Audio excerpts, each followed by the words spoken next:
Hello guys, कैसे हो? सभी स्वागत है आपका फिर से और एक वीडियो में। तो गाइस, कहानी की शुरुआत हम लोग वॉर और डैन और उसके दोस्तों को पानी में गिरते हुए देखते हैं और यहाँ से 28 साल पहले की कहानी बताई जाती है, जहाँ डैन एक हाई स्कूल में बायोलॉजी का टीचर होता है। डैम अपनी वाइफ एमी और बेटी मूरी के साथ रहता है। डैम को आर्मी रिसर्च लैब में काम करने का इंटरेस्ट होता है, इसलिए उसने आर्मी रिसर्च लैब में जॉब अप्लाई किया रहता है और जिसका आज ही के दिन इंटरव्यू है। डैन अपने घर जाता है और इसी घर में आज क्रिसमस पार्टी होती है और तभी डैन एमी को इंटरव्यू के बारे में बताता है। एमी गुस्सा होती है और वो चाहती है कि एमी उसके साथ आज का दिन उसके साथ रहे। एमी बताती है कि तुम्हारे पिता ने मूरी को क्रिसमस कार्ड भेजा है। डैन को गुस्सा आता है क्योंकि वो अपने पिता से नफरत करता है। असल में उसके पिता ने उसे छोड़ दिया था, तब से ही डैन उनसे बात नहीं करता है। इसके बाद डैन अपने इंटरव्यू के लिए जा रहा होता है, जिस दौरान उसे एक कॉल से पता चलता है उन्होंने उसे रिजेक्ट करके जॉब किसी और को दे दी है। डैन को बहुत गुस्सा आता है और वो अपने फाइल को डस्टबिन में डालकर घर आ जाता है। यहाँ वो मूरी और एमी के साथ बैठकर फुटबॉल मैच देखने लगता है, जिस दौरान बीच मैच में एक पोर्टल खुलता है। देखते ही देखते उसके अंदर से बहुत सारे सोल्जर्स बाहर आते हैं। उन सोल्जर्स की लीडर हार्ट भी आती है और वो सभी लोगों को बताती है कि वो लोग फ्यूचर से आए हैं। 2051 में व्हाइट स्पाइट्स नाम के एलियन और इंसानों में जंग छिड़ गई है। वो इस जंग में हार रहे हैं और अगर ऐसा ही चलता रहा तो पूरी धरती से इंसानों का खात्मा हो जाएगा। फिर हार्ट सभी को हेल्प करने के लिए कहती है ताकि वो इस जंग में जीत सके। और इस इंसिडेंट के बाद सभी देश उनके हेल्प के लिए आम लोगों को सेना में भर्ती करके और उन्हें फ्यूचर में भेजते हैं। फिर फ्यूचर की दुनिया में इंसानों की आबादी 5 लाख से कम बचती है। साथ ही में फ्यूचर में भेजे 50% जान गंवाने से और फ्यूचर में लोग जाने के लिए सवाल उठाने लगते हैं। इसके चलते सभी फ्यूचर में जाने के लिए विरोध करने लगते हैं। सभी को सिर्फ 7 दिन के लिए भेजा जाता है। वो 7 दिनों तक जिंदा रहे तो वापस पास्ट में आ सकते हैं। और इधर मूरी भी इस बात से परेशान होकर रोने लगती है और वो अपने पापा को कहता है कि वो कभी फ्यूचर में ना जाए। फिर डैन वहाँ आता है और मूरी से बात करके उसे शांत करता है। अगले दिन जब डैन क्लास में होता है उसके फोन में एक अलर्ट मैसेज आता है। असल में उसे जल्द से जल्द आर्मी रिसर्च सेंटर में आने के लिए कहा जाता है। डैन वहाँ जाता है और क्योंकि उसे लग रहा था कि उसे अब जॉब मिल जाएगी। यहाँ आने पर सोल्जर्स उसके हाथ को एक मशीन में डालते हैं। तब डैन को पता चलता है कि वो लोग उसे फ्यूचर में लड़ने के लिए भेजने वाले हैं और डैन को ये भी बताते हैं कि उसके 7 साल में डेथ हो जाएगी। डैन उससे कुछ पूछ पाता, तभी उसके हाथ में डिवाइस लगा दिया जाता है ताकि वो लोग डैन को ट्रैक कर सके। तो बताया जाता है कि अगर उसने इस डिवाइस के साथ छेड़छाड़ की तो उसे जेल भी हो सकती है। फिर डैन को 24 घंटे के अंदर अपने पर्सनल काम निपटाने को कहा जाता है क्योंकि उसके बाद उसे जंग के लिए ट्रेन किया जाएगा। और अब ये सब डैन के मर्जी के बिना हुआ था और अब वो कुछ नहीं कर सकता था। फिर तभी हम एमी को देखते हैं जो कि एक थेरेपिस्ट है, तो फ्यूचर से वापस आई हुई थी, काउंसलिंग करती है। और उसके बाद वहाँ पर डैन आता है, एमी को बताता है कि उसे 2051 में भेजा जाएगा। एमी जानती थी कि वहाँ से वापस आना मुश्किल है, इसलिए वो डैन को वहाँ जाने से मना करती है। तो डैन बताते हैं कि उन्होंने मेरे हाथ पर ट्रैकर लगा दिया है, इसलिए वो चाहकर भी कुछ नहीं कर सकता। इस पर एमी डैन को उसके पिता की हेल्प लेने के लिए कहती है कि उसके पिता ही सिर्फ उस डिवाइस को बाहर निकाल सकते हैं। जिसके बाद वो अपने पिता के पास जाता है और उसके पिता डिवाइस को निकालने के लिए तैयार हो जाते हैं।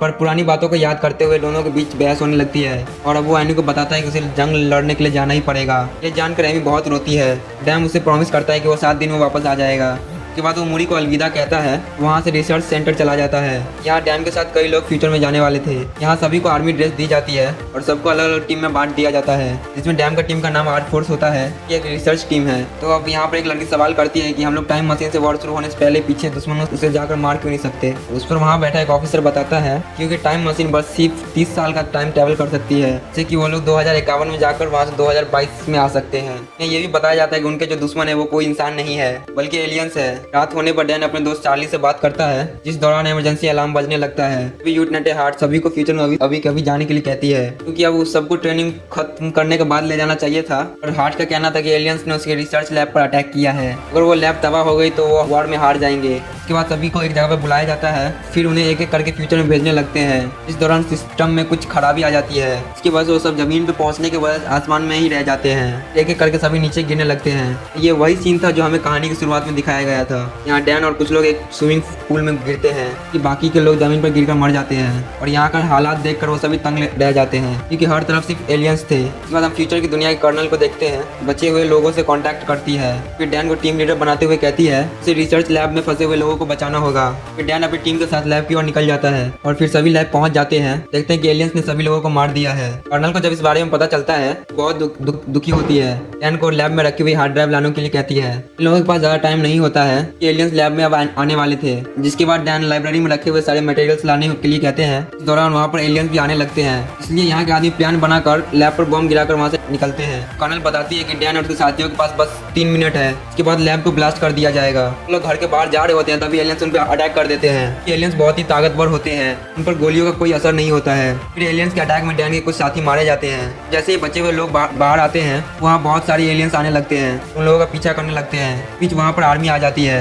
एलियंस उन्हें जान से मार डालते हैं। रास्ता ना देखने पर डैम के लोग सब उसे एलियंस पे शूट करने लगते हैं। फिर थोड़ी देर बाद वहाँ बॉम्ब गिराया जाता है, इससे एक बहुत बड़ा ब्लास्ट हो जाता है, इससे सभी एलियंस मारे जाते हैं। इस ब्लास्ट के कारण डैन के कई साथी भी मारे जाते हैं, कई घायल हो जाते हैं। जैसे ही डैन की आंख खुलती है, वही कैंप में होता है। पता चलता है ब्लास्ट में डैन के अलावा उसके दोस्त चार्ली ही बचा था। तो दोनों कैंप के बाहर आते हैं, उनकी टीम का एक आदमी और दिखता है, उसका नाम डोरियन है। फ्यूचर में तीसरी बार आया था। डैन उससे पूछता है कि क्या तुम मरने से नहीं डरते हो? डोरियन बताता है कि उसे कैंसर है, वो सिर्फ 6 महीने ही जीने वाला है, इसलिए उसे अपने तरीके से बचे हुई लाइफ जीनी है। तो घर पर रहने से अच्छा लड़कर मरना चाहता है। इसी दौरान यहाँ पे 2 सोल्जर आते हैं जो डैन को अपने साथ आने के लिए कहते हैं। फिर डैन और चार्ली को वापस लैब वाली जगह पर जाने के लिए कहा जाता है।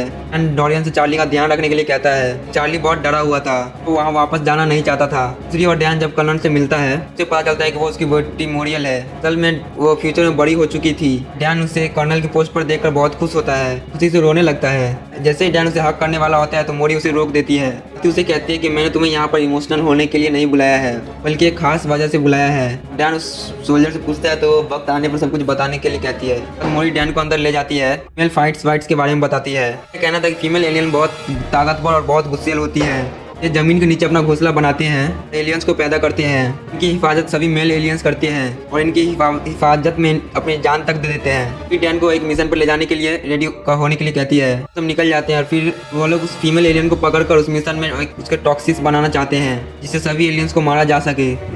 सभी अभी तक एक मेल एलियंस को मार रहे थे, लेकिन फीमेल एलियंस को मार पाना मुश्किल था।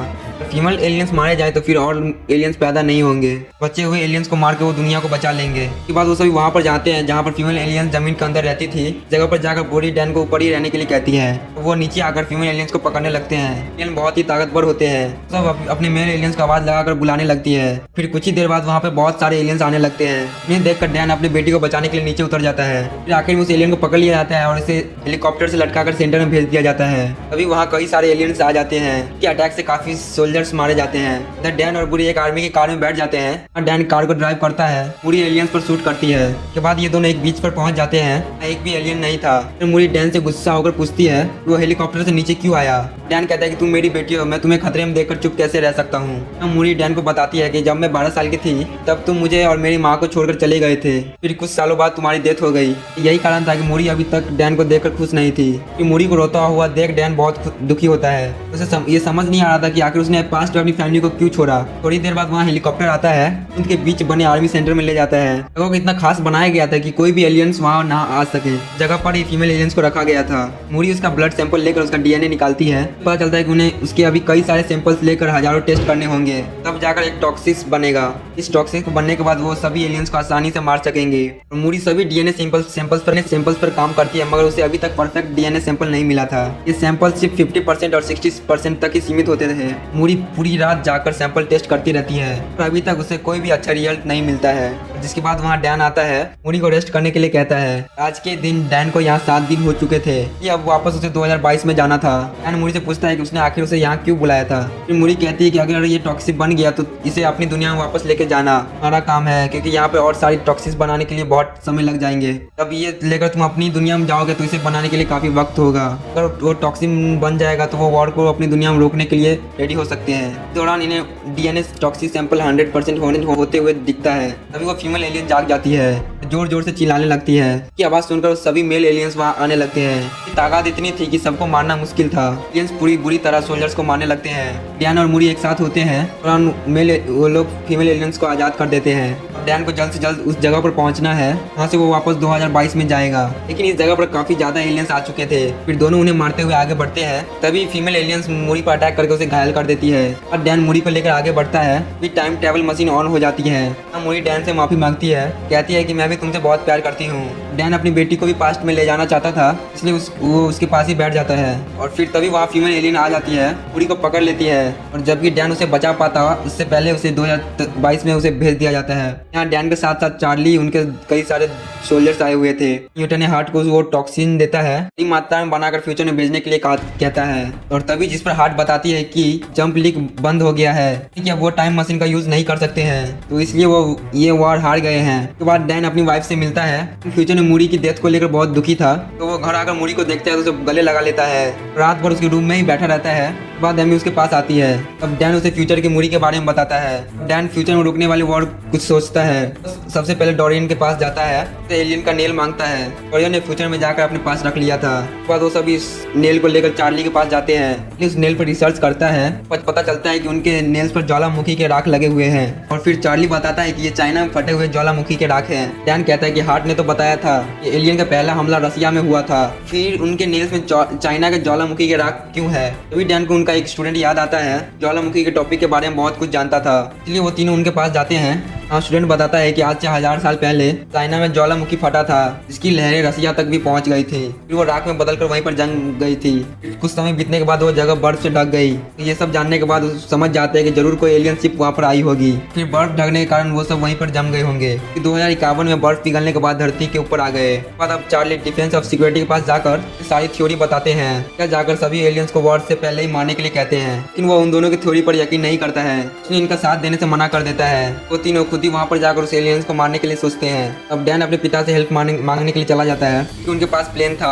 फिर डैन अपने पिता को सारी बात बताता है कि उसे एलियंस को मारने के लिए रसिया के ग्लेशियर आइलैंड पर जाना होगा, इसलिए उनके एक प्लेन और एक पायलट की जरूरत है। डैन के पिता उसकी बात मान जाते हैं, साथ चलने के लिए भी रेडी हो जाते हैं। इसके बाद डैन हार्ट से बहुत सारा टॉक्सिन बनवा चुका था, उसे लेकर उसे रसिया के लिए निकल जाते हैं। यहाँ डैन अपने साथ एक टीम लेकर गया हुआ था, तो वो सभी ग्लेशियर आइलैंड के ऊपर पहुंच जाते हैं, ब्लास्ट करके जमीन के नीचे जाते हैं, जहाँ उन्हें एक एलियन शिप दिखाई देती है, क्योंकि काफी टाइम पहले क्रैश हो गई थी। अंदर जाकर देखते हैं तो उन्हें एलियंस की डेड बॉडी दिखती है और यहाँ उन्हें पता चलता है कुछ एलियंस अपने आप को जिंदा रखने के लिए सो रहे हैं। बाद वो सभी उस टॉक्सिन से एलियंस को मारने लगते हैं। दौरान फीमेल एलियंस जाग जाते हैं, उन सब पर हमला कर देते हैं। फ्लोरियन सबको शिप से बाहर जाने का कहकर उसको ब्लास्ट करके सब कुछ खत्म करने का कहते हैं। बाद वो सभी एलियंस एक एक करके बाहर आने लगते हैं। डैन के पिता शूट करके मार देते हैं। इन ज्यादा एलियंस होने के कारण डोरियन को शिप ब्लास्ट करनी पड़ती है, तो डोरियन की भी डेथ हो जाती है। सिर्फ चार्ली और डैन उसके पिता ही बचे थे। डैन के पिता बताते हैं कि एक एलियन यहाँ से भाग गया है, दोनों उसे ढूंढते हैं, चालाकी से उस पर शूट कर देते हैं। वही फीमेल एलियन होती है जो कि बहुत ताकतवर होती है, आसानी से मार पाना बहुत ही मुश्किल था।